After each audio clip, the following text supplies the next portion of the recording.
Unison TV es un medio de comunicación que promueve el diálogo, la diversidad y la libertad de expresión en un marco crítico y respetuoso. Los comentarios expresados en su programación reflejan la opinión de quienes la emiten y no de quien las difunde.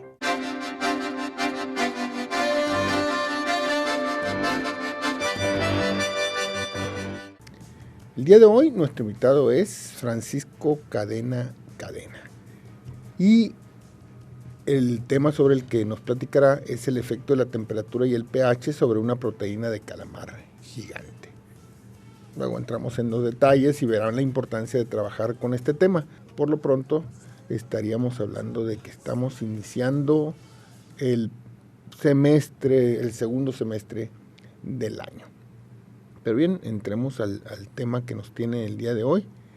Y les decía, nuestro invitado es Francisco Cadena, quien es estudiante del doctorado, del programa de doctorado del Departamento de Investigación y Posgrado en Alimentos, y él está trabajando pues para lograr su grado. Y es parte de lo que nos va a platicar ahora, que es el efecto de la temperatura y del pH sobre una proteína de calamar gigante. Ahorita veremos qué tiene que ver la temperatura, qué es el pH y esto de la proteína. De eso se trata.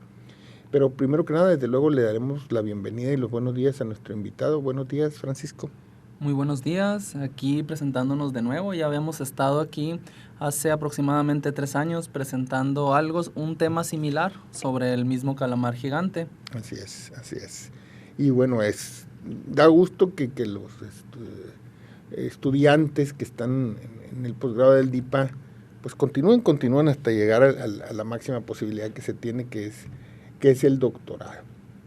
Pero bien, entremos al tema, Francisco, y ¿qué te parece si antes de empezar nos describes las características del calamar gigante, en términos de tener una idea de por qué se estudia, dónde lo encontramos, en fin? ¿Por qué no nos haces una descripción, digamos, de las características del calamar gigante?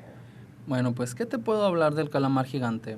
El calamar gigante, pues, es un molusco cefalópodo que se puede encontrar a grandes profundidades en el mar. Anteriormente, México era uno de los principales productores de calamar gigante, llegando a producir aproximadamente 100,000 toneladas al año.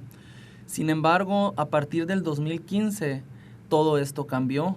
Todo esto fue modificado debido al fenómeno del Niño, al calentamiento global y a otros factores ambientales. Entonces, ahora ya aquí en México no se captura lo que es calamar gigante. Pasamos de tener aproximadamente 100,000 toneladas a tener ahora en los últimos años 2,000 toneladas. Sin embargo, sí hay calamar gigante en las aguas del mundo. Ahorita el máximo productor es Perú, con aproximadamente 500,000 toneladas. La importancia de los calamares gigantes, anteriormente no se conocía, simplemente se capturaba y se utilizaba en lo que viene siendo, era pesca normal, o sea, pesca de ribera. Sin embargo, a partir de que se dio este boom en la explotación del calamar gigante, se empezaron a detectar ciertos factores, ciertas proteínas que eran de importancia para todos, que podían llegar a ser de importancia en otro tipo de áreas, llegando a tener una mayor calidad, un mayor valor agregado que el propio calamar. El calamar, por lo general, vive a mucha profundidad. Sí, ¿no? A mucha profundidad. Y esto lo que hace es que sus proteínas tengan características que no se pueden encontrar en otros organismos. Entonces, de lo que estamos diciendo, estamos hablando de un organismo entonces que por su forma de vida, sus condiciones de vida, genera, digamos, por la naturaleza, genera una forma específica de su cuerpo, de su forma y de sus constituyentes químicos, en particular el caso de la proteína, ¿no? En esa lógica, en este caso tú, aquí nos vas a hablar, dice, sobre la temperatura y el pH, cómo afectan una proteína de calamar gigante. ¿Qué es lo que haces tú en este estudio? ¿Qué origina primero este estudio? ¿Por qué estudiar el calamar gigante? Ahorita de alguna forma ya nos empezaste a decir la propuesta, no estás continuando trabajando con calamar gigante. Pero el giro ¿por qué estudiar esto y cómo diseñaste el experimento?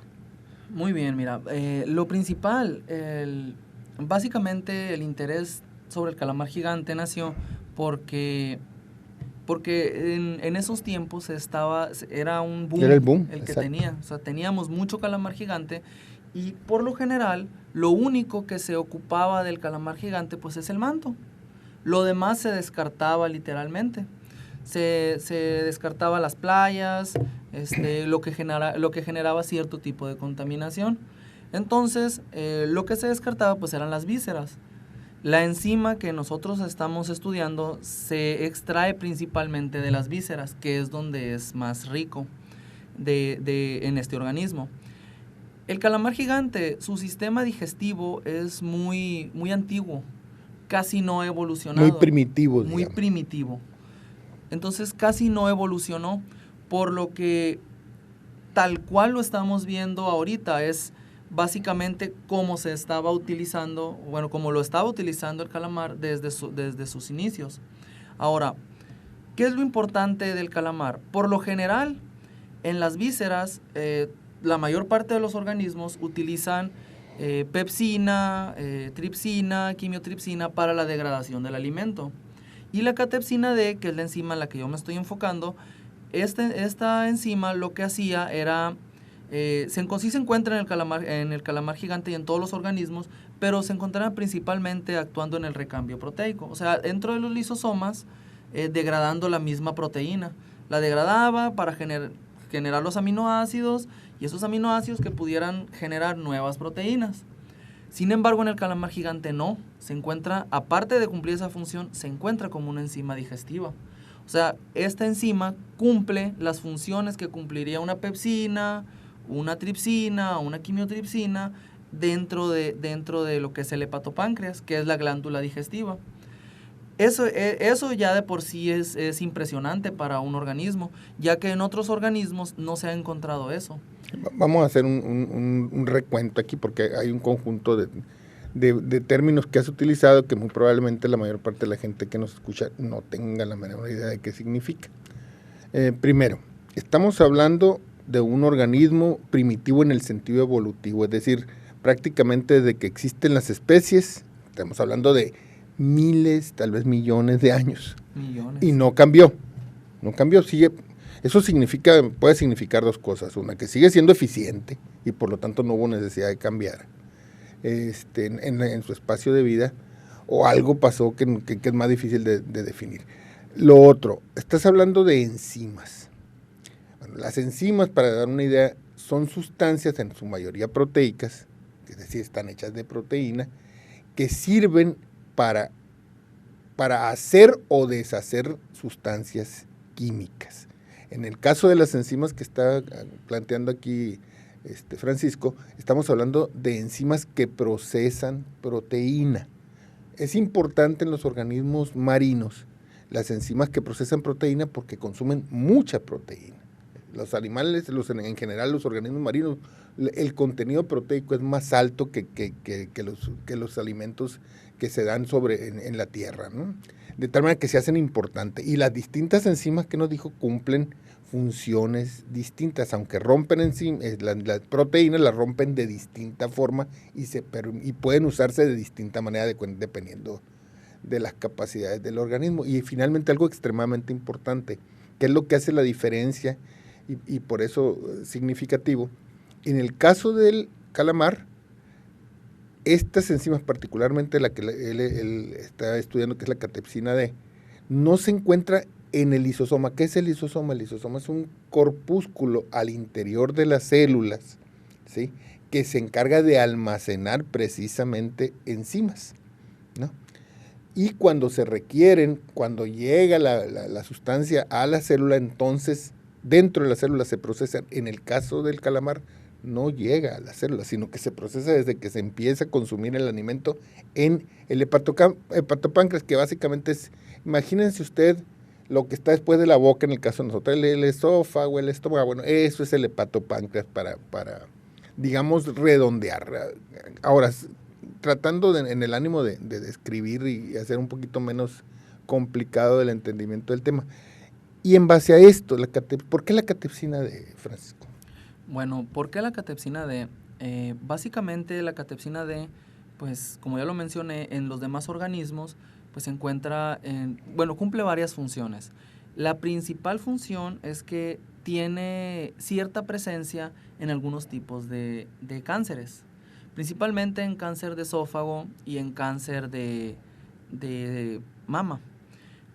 Entonces, una parte es buscar otro tipo de enzimas para poder sustituir las enzimas esas enzimas que pudieran estar dañadas. O sea, eso ya es muy a futuro.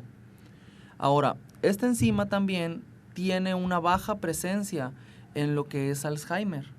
Y en el mal de Parkinson tiene un aumento esta misma enzima. Entonces, de ahí la importancia. Una de las terapias que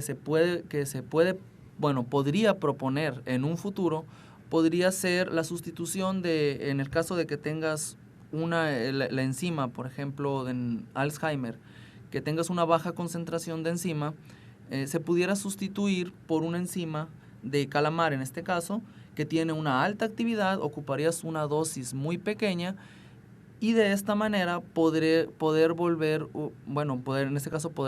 a recordar, como quien dice. Generar, digamos, las condiciones normales por medios de apoyo externo, pues, ¿no? Exactamente. Entonces, la idea, pero así como tú dices, eso sí es como, todavía es como ciencia ficción, ¿no? Sí, todavía. O sea, podría llegar el momento que si se dispone de esta catepsina, en este caso de calamar, catepsina D, podría llegar a utilizarse de esta forma, pero primero hay que tenerla, ¿no? Y en eso estamos. Ese, digamos, es el momento, el actual del trabajo que tú estás realizando, ¿no? Esa es la idea, o sea, tener la catepsina, pero a ver, ¿cómo la procesas y qué es lo que estás estudiando? Ok, lo primero pues es tener el hepatopáncreas, lo más fresco que se pueda. Ya que tenemos el hepatopáncreas, procedemos a lo que es la extracción de la enzima.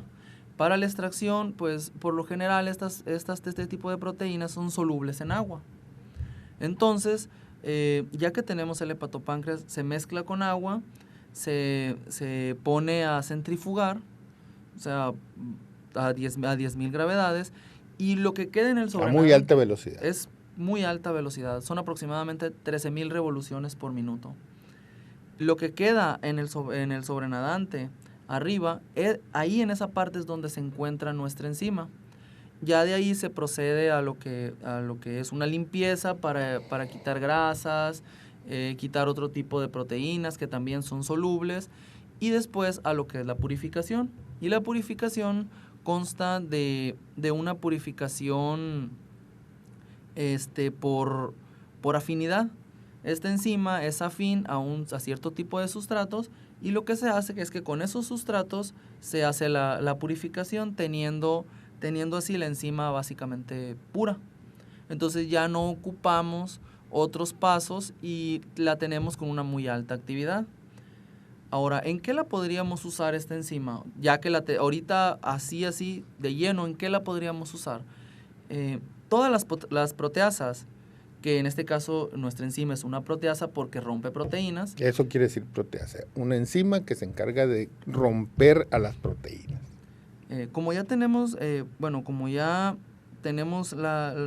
todas las proteasas que rompen proteínas tienen básicamente una utilización muy importante, que es en la industria de los alimentos para la tenderización de la carne y en la industria de los detergentes. En ciertas pruebas que se han hecho ya con catepsina D, no específicamente de calamar, pero sí de organismos muy similares a los calamares, como son los pulpos, lo que se ha encontrado es que la carne producida con estas enzimas es mucho más sabrosa. Se pueden producir quesos de muy alta calidad también, y aparte de eso, los detergentes tienen una mayor actividad, los que contienen este tipo de enzimas. ¿Por qué no nos das una idea dices tú, y le echo catepsina D y la carne se va a poner más buena? Sí, pero ¿por qué no nos das una idea cómo funciona esto y en los detergentes, qué función tiene en este caso la catepsina D? Muy bien. Para tratar de que la gente se imagine esto, ¿no? Muy bien. Normalmente lo que se le conoce como carne clasificada, lo que es la carne clasificada lleva cierto tipo de tratamientos. No es nomás de que, porque es una vaca especial, de ahí vamos a tomar la carne y ya va a ser clasificada. No, es cara precisamente porque lleva ciertos tratamientos. Y un tratamiento que le dan es un tratamiento enzimático. Así es. Ese tratamiento enzimático consiste en mantener la carne en un cuarto a cierta temperatura, específicamente a 37 grados centígrados, que es donde se utiliza, donde tienen mayor actividad la mayor parte de las enzimas, y dejarlas que hagan su trabajo. Y el trabajo pues consiste básicamente en que se va a degradar a las proteínas que estén formando la misma carne, y eso va a hacer que... El músculo es proteína. Ajá, el músculo es proteína, y eso va a hacer que la carne pues te sepa muchísimo mejor, más sabrosa, va a tener más sabor, porque ya liberamos todas esas sustancias. Ahora, en los detergentes, en ciertas manchas que podríamos tener... en la ropa, ¿no? Cuando en la ropa sucia, digamos, una ropa manchada, hay ciertas manchas que tienen proteínas. Básicamente, la mayor parte de las manchas que son difíciles de quitar o son de grasa o son de proteínas. Entonces, lo que hace esta enzima, pues como degrada proteínas, es muchísimo más fácil quitarla. Y como, aparte de degradar proteínas, tiene una alta actividad, específicamente la de calamar gigante, o sea, actúa más rápido que las demás, ocupas una menor cantidad para limpiar la ropa, por ejemplo. Así es. Sí, hay que decir que en la actualidad ya se usan muchas enzimas proteolíticas o proteasas, que es básicamente lo mismo, precisamente para estos fines y otros que podríamos incluso también enlistar.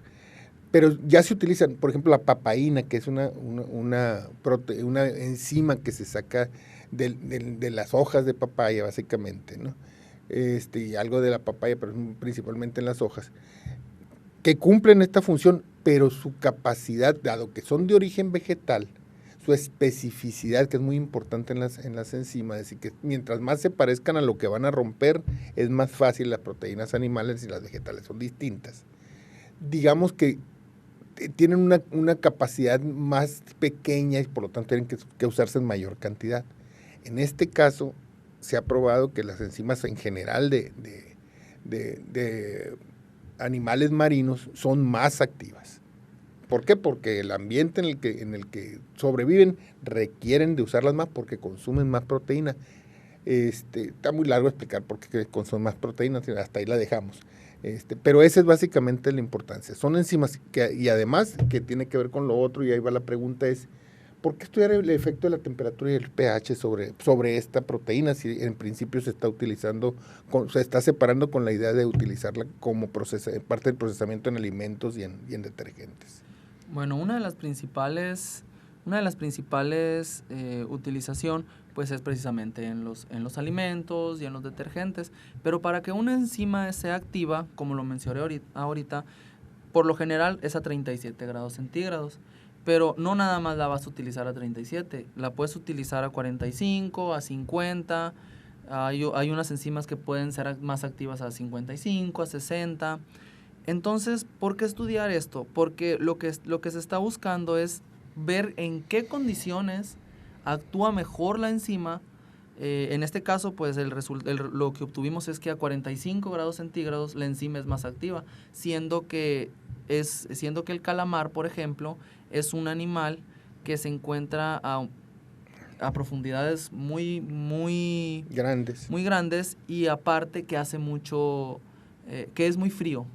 Entonces, por lo contrario que pudiéramos esperar que esta enzima tuviera 30 grados centígrados, 35 grados centígrados como temperatura óptima, no. Resulta ser que tiene 45 grados centígrados como temperatura óptima. Ojo, no quiere decir que no actúa a 37. Sí tiene muy alta actividad a 37, pero su óptima actividad es a 45. Ahora, lo que nosotros queríamos ver también era, si nosotros pasábamos de esa temperatura, ¿qué pasaba con la enzima? ¿Sigue teniendo actividad? ¿No sigue teniendo actividad? Como ya, si nosotros pasamos, la enzima pierde su actividad. Y lo que queríamos ver también era, si perdía su actividad, ¿a qué se debía? Entonces ya lo que encontramos fue que se modifica la estructura de esa enzima. O sea, si ya lo tenemos de una forma, al momento de pasar los 45 grados centígrados, ya esa forma ya no es la ideal de la enzima. Y por lo tanto su actividad se reduce. Luego, en cuestión de pH... El pH es la acidez. Es la acidez, exactamente. En cuestión de pH, encontramos que a partir de un pH 4, o sea... Bastante ácido. Muy ácido, la enzima ya pierde su actividad. Pero a partir de pH 2 muy ácido, muy ácido, la enzima tiene actividad. O sea que la acidez no la afecta. Al contrario, potencia su actividad. Entonces estamos hablando de, por ejemplo, si nosotros, lo que se usa comúnmente, que dice, no, échale vinagre a un detergente, por ejemplo, échale vinagre. En este caso, si le echáramos un poco de vinagre, la enzima potenciaría su actividad. Y eso pues eso quiere decir que ocuparíamos menos enzima, pues para llegar a un fin, por ejemplo. De hecho, me falta eso cuando hablamos de un detergente bioactivo, eso quiere decir que tiene enzimas incluidas y por eso funciona mejor. Pero bueno, digamos en términos prácticos, estos hallazgos del comportamiento de esta enzima en relación a la temperatura y al pH, ¿qué nos permite decir? ¿En qué lo podemos usar? Bueno, estos hallazgos, lo que nos permite decir a nosotros es que a partir de 45 grados centígrados la enzima la enzima tiene muy alta actividad. Uh-huh. Entonces, ¿en qué lo podríamos usar? Por ejemplo, si nosotros, en caso de la tenderización de la carne, por ejemplo, en lugar de tenerla a 37, la tuviéramos a 40, 42 grados, con esta enzima no ocuparíamos nada más. Es cierto, las demás reacciones enzimáticas se minimizarían y la única reacción que quedaría sería la de la catepsina D. Es un ejemplo, ¿no? Otro ejemplo que les puedo dar, pues es cierto tipo de tratamientos con este tipo de enzimas. Suponiendo que tengamos un